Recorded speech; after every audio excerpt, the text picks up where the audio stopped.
All right, we're joined now by our buddy, Sean Parnell. He is a combat veteran of the 10th Mountain Brigade. He served in Afghanistan, New York Times bestselling author, and host of the Battleground Live podcast on the CNB Podcast Network. Go subscribe and listen to Sean Parnell over the weekend. He does great stuff. And also been a friend of mine now. God, Sean, I don't know. We're going on 13 years or something. Been a long time, buddy. We're getting old, but you don't look a day older. How you doing? And you see all this gray hair, and I feel a lot older. I'll tell you that. I'm doing really good. Thanks for having me, Buck. Yeah, man, you're distinguished. You know what I mean? It adds gravitas, Sean. It just adds gravitas. Tell your wife the gray adds a little gravitas. So you were actually with JD with the Trump campaign yesterday in Pennsylvania because you know that battleground quite well. Tell us what's going on. What'd you see? What'd you do? Well, we did an event yesterday in Western Pennsylvania, which is what I call in Pennsylvania the Western Wall. So everything from Erie, Pennsylvania in the Northwest down to Greene County in the Southwest. Critically important place in Pennsylvania for Republicans to run up the score. And the reason for that is there are a lot of moderate blue-collar union Democrats, pro-life, pro-gun Democrats that we got to win, and you win those voters by showing up and talking to them. And so yesterday with Senator Vance, along with Brian Mast, Representative Brian Mast, Congressman Mike Waltz, and Congressman Jim Banks did an event that was focused on veterans in Western Pennsylvania. And for me, speaking to those veterans prior to JD coming on the stage, it was about, you hear Douglas MacArthur in his farewell address and says, old soldiers don't die. They simply fade away. Old soldiers never die. They simply fade away. My message to those veterans is that this country is thinly balanced on a knife's edge. We can't afford to have you fade away. So stay in the fight. Everything is on the line in 2024. I don't think that's hyperbolic. It's hard to see how America survives another 4 years of radical communist Kamala Harris. And so get in the fight, stay in the fight. And if we win in Pennsylvania, as you said in the prior segment, that's the ball game, my friend. How's it looking, Sean? I've seen some indicators that there have been more Republican registrations added than Democrat recently. I mean, take us, if you can, into how is Battlefield Pennsylvania looking as we are now counting weeks more than months until people start voting? It's another great question. And I'll tell you, we're living through, I think, one of the most tumultuous political times, certainly in my lifetime, perhaps even in American history, in that we had an assassination attempt against President Trump. We had the Democrats. This is not, they shanked Biden to politically remove him from the ticket. They selected Kamala Harris. They didn't elect her. And so I think the question for a long time was, Buck, is Kamala going to be able to reshape the electorate like Barack Obama did in 2008, or is this going to be a blip on the radar? I think we're starting to see indications now, Buck, that this, in fact, is going to be a blip on the radar. I'm sure you saw the new Emerson Real Clear Politics poll, Trump 49, Harris 48, and with leaners, Trump 51, Harris 49. In Pennsylvania, that's a huge deal, especially considering at this same time in 2020, that very same poll had Biden up 7. So that's statistically significant. And now, don't trust pollings, but we look at, we should trust trends. And so it's trending in the right direction to look at like this is going to be a blip on the radar. Now, we campaign like we're 10 points down. We take nothing for granted. As far as the registrations, I mean, by the numbers, and this is very important for people to understand who are listening. By the numbers, Pennsylvania statewide has never, with a capital N, been more favorable for Republicans. When Trump won the state in 2016, the Democrats had a 900,000 person voter registration advantage. In 2020, that number was 700,000. So there were 700,000 more Democrats in this state than Republicans. And what does that mean? That means that Democrats could win an election without a single Republican vote. But this cycle, that number has dwindled to 325,000. So you could look over time at the voter registration advantage we as Republicans have had here in this state, and we're outpacing the Democrats by a substantial clip, and we're playing the early mail-in vote game just as good, if not better than them. And I got to believe that's outcome determinative in this state if everything else holds the way that it did in 2020. We just had a caller from North Carolina, and I asked him, and I didn't mean to put one of our callers on the spot, but I said, "Are you going to early vote?" He said, "Absolutely." I've been getting that from a lot of our listeners writing in saying, "Oh no, we understand. This is an all of the above. Use the tools, use the lawful tools that we have to win this election, and that means adopting the strategies that the other side has been earlier on, including vote early where you can, mail in where you can, because otherwise we run into what we saw in some of these other very close states like Pennsylvania, where the Democrats were taking full advantage and we were kind of stuck in a more traditionalist posture." So I think that's encouraging to me, Sean, as well, not just in Pennsylvania, but in a lot of states where the vote count is going to be pretty close. Also wanted to ask you your feelings. I'm sure you saw, right, the Taliban parade of our gear. I mean, you were over there Yes. fighting these guys Yes. years ago, and going muzzle to muzzle with them, and now they're parading our gear. The third anniversary, I think it was officially yesterday, of the Biden withdrawal and the Taliban takeover.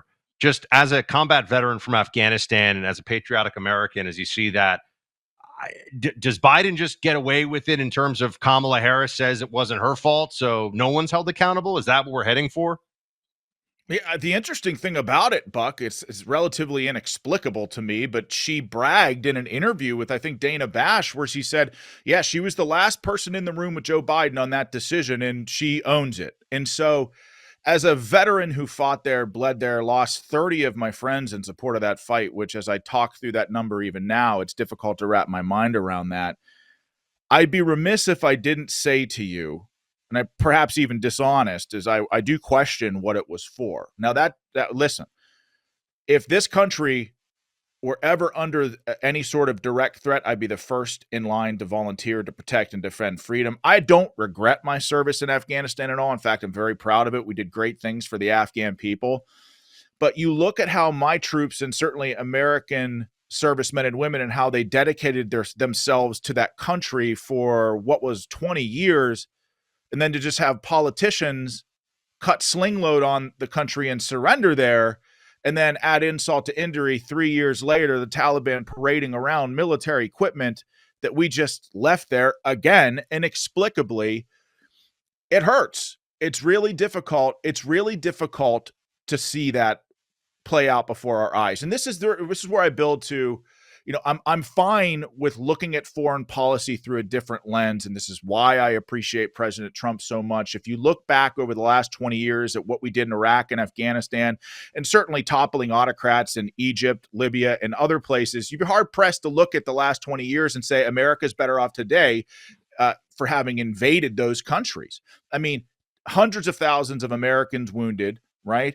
Tens of thousands of Americans perhaps dead, and that includes suicide after coming back. Hundreds of thousands of people with the invisible wounds of war, trillions of dollars in debt, blood and treasure sacrificed in those countries. And honestly, Buck, what do we have to show for it? We had in Iraq, we abandoned Iraq. We left a void there. That created ISIS. Of course, that strengthened Iran. We cut sling load and run in Afghanistan, surrender there because of Biden and Kamala. The Taliban are throwing it in our face. And all of those terrorist groups that we were fighting, Hekmatyar and the Haqqani network there in Afghanistan, are more powerful today than they were before 9/11. What do we have to show for it? So I'm all in for a different way. But that was painful, my friend. Yeah, I can imagine from just talking to you and others about this that you see this, and it's just a reminder of the abdication of leadership, and to be fair, the failures of leadership stretching back over many administrations. Mm-hmm. I mean, we did not win the way that we were told we would win in Afghanistan, or rather, we didn't complete the strategy that they changed from get rid of Al Qaeda and the Taliban to we're going to create a self-sustaining and defensible Afghanistan. I mean, that clearly didn't happen. And even when I was in Afghanistan a decade ago, as a civilian CIA guy, I was seeing the highest level intel, Sean, that existed in the country at the time on a daily basis, and I was like, "There's no way this is going to work." So it's very discouraging from that aspect. I would hope that we've learned some lessons about this. So you've got good news for us from Pennsylvania. We had to take a moment to just mark the passage of the withdrawal from Afghanistan there for a second. if I can, and we're speaking to Sean Parnell, go subscribe to the Battleground Live podcast, part of the Clay and Buck Network. Sean's show is great. I highly recommend it. Sean, I heard a story. I heard a little rumor. I need to present to you right now. I heard I feel it. that you, Okay. I heard that you are picking up a baby goat. This is like a dream of mine. Are you really picking up a baby goat? Yes, Like, Buck. Here at Fort Parnell. Is this for listen. milk? Is this for a pet? Like, what's with the baby goat? Tell me more. Okay, so there's context to this for the listeners. We believe that if things go south here at Fort Parnell in America, they'll go south pretty quickly. So we have been building out a homestead lifestyle that we want to be able to say, I don't need the government's help at all. So part of that plan involves baby goats. And so right now here at Fort Parnell, we have 3 baby goats. My wife, Commander Melanie, is on what we call a goat field trip and is driving home as we speak with a little baby goat who, by the way, is screaming like a little human in the back of our truck, bringing that 4th baby goat here. So now that brings us to 4 baby goats, right?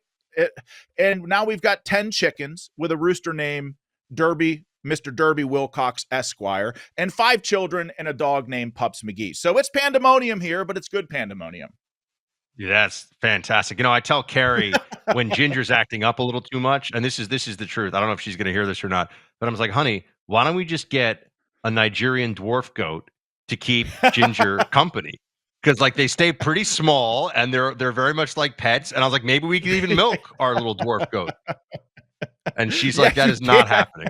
She doesn't budge on this one. So I'm gonna have to come over to Fort Parnell to get the full experience of the homestead, because we have an Australian Labradoodle, Ginger, and she's all that we're handling on the animal front for now. So anyway, that is awesome though, dude. I'm so glad to hear that you're building it out there. And man, goats, dude. I grew up. My grandparents had a place in upstate New York.